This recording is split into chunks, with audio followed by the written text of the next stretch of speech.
मेरे प्यारे विद्यार्थियों, आज दैनिक जागरण पेपर का संपादकीय 80 WPM में रिकॉर्ड करके आपके सामने प्रस्तुत कर रहे हैं। तो ज़्यादा समय न लेते हुए डिक्टेशन स्टार्ट होगा 5 सेकंड बाद।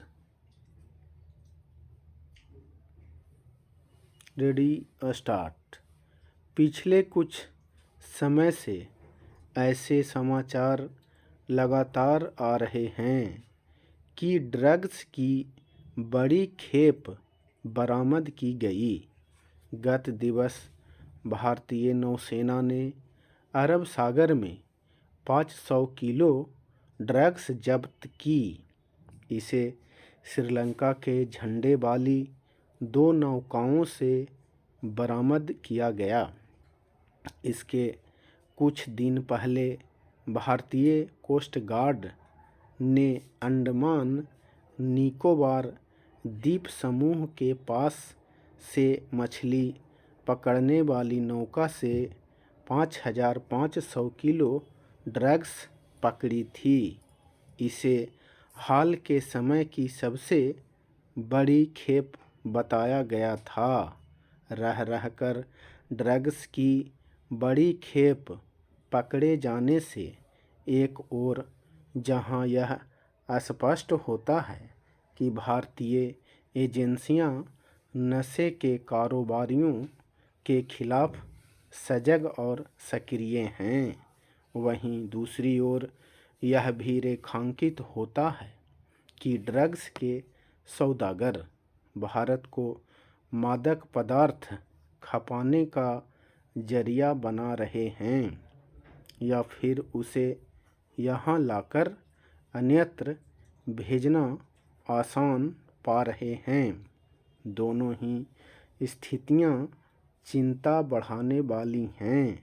भारत में न तो ड्रग्स की खपत होने देनी चाहिए और न ही यह होना चाहिए कि उसे यहाँ लाकर अन्य देशों को भेजा जाए। भारत सरकार को उन कारणों की तह तक जाना चाहिए जिनके चलते ड्रग्स के कारोबारियों ने भारत को आसान ठिकाना समझ लिया है और जिसके चलते आए दिन ड्रग्स की बड़ी खेप देश के विभिन्न हिस्सों से बरामद की जा रही है। भारत में एक ओर अफ़गानिस्तान, पाकिस्तान एवं ईरान से ड्रग्स आ रही है, तो दूसरी ओर थाईलैंड, लाओस तथा म्यांमार के रास्ते से। चूँकि समुद्री मार्ग के साथ ज़मीनी रास्तों से भी ड्रग्स आ रही है, इसलिए भारत को कहीं अधिक सतर्कता बरतनी होगी। चिंता की बात केवल यह नहीं कि नशे के कारोबारी ड्रग्स की खेप भारत लाकर उसकी आपूर्ति अन्य देशों में कर रहे हैं, बल्कि यह भी है कि उनके बीच कुछ ऐसे तत्व भी हैं जो उसे भारत में ही खपा रहे हैं। यह एक तथ्य है कि पिछले कुछ समय से देश के अनेक छोटे शहरों में भी ड्रग्स की वह खेप पकड़ी गई है जिसे स्थानीय स्तर पर खपाने के लिए लाया गया था। इस कारोबार में जो भी लिप्त हैं उन पर कहीं अधिक सख्ती दिखाई जानी चाहिए, क्योंकि वे केवल युवा पीढ़ी को बर्बाद ही नहीं कर रहे, बल्कि ड्रग्स माफिया के रूप में उभरकर कानून एवं व्यवस्था और कई बार तो आंतरिक सुरक्षा के लिए भी बड़ा खतरा बन रहे हैं।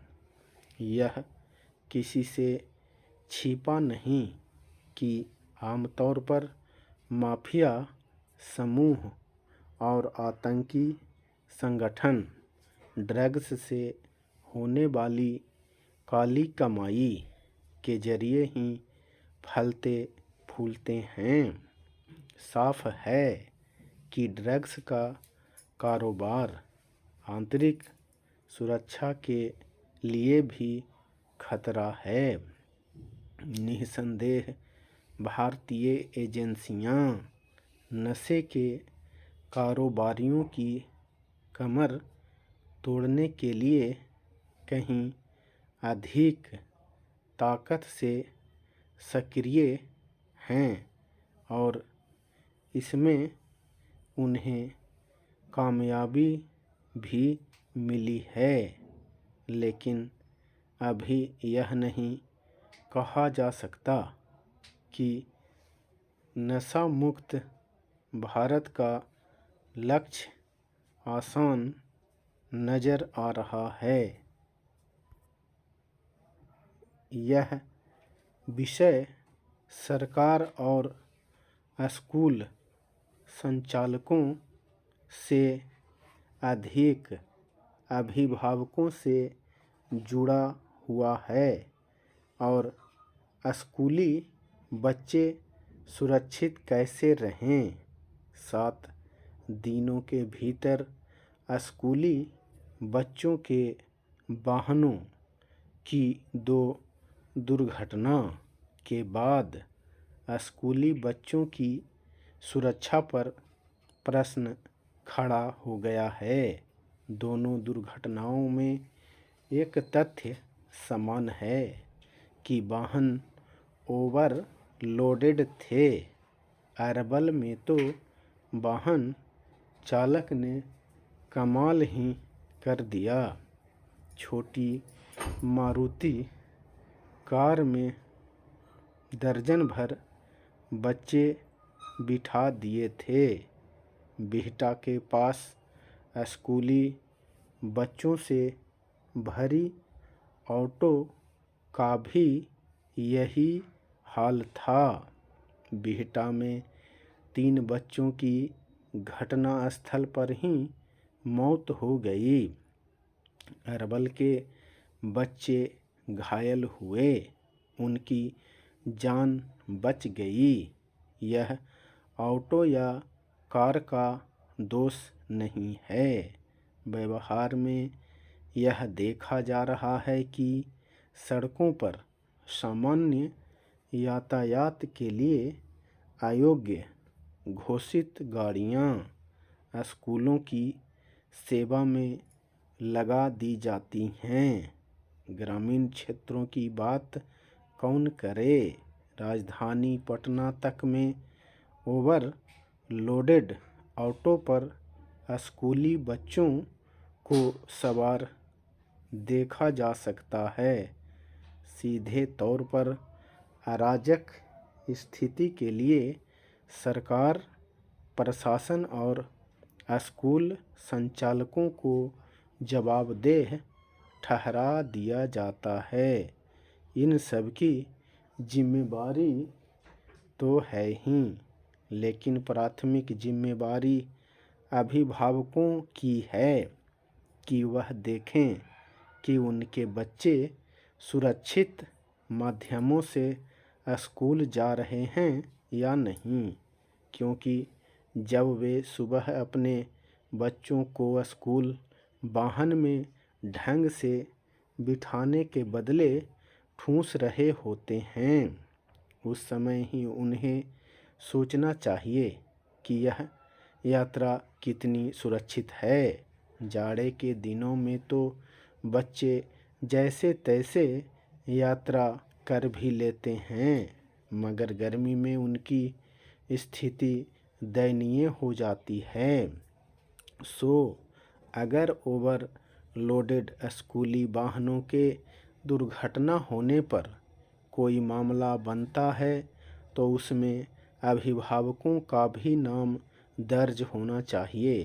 एकाध मामलों में अभिभावकों का नाम आ जाए तो संभव है कि वे वाहनों में बच्चों को ठूंसने के बदले ढंग से बिठाने के बारे में विचार करें। इसके साथ ही डिक्टेशन समाप्त हुआ। अंत में मेरा एक अनुरोध है कि मेरा चैनल बिल्कुल नया है, आप लोगों की सपोर्ट की आवश्यकता है।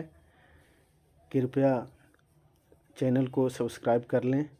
यदि डिक्टेशन अच्छा लगा हो, इसे बार बार लिखें, तब तक लिखें जब तक आपकी कलम किसी भी शब्द पर न रुके। इसको 2 बार या 3 बार प्रैक्टिस करें। जब इतनी स्पीड में आप अच्छी तरह से लिख लेते हैं तो इसको स्पीड बढ़ा करके 1.25 करके लिखें, तब आपको यही मैटर 100 के स्पीड में हो जाएगा। उस पर भी अपना हाथ चलाएं, अभ्यास करें और अंत में आपकी सफलताओं सहित जय हिंद, जय भारत।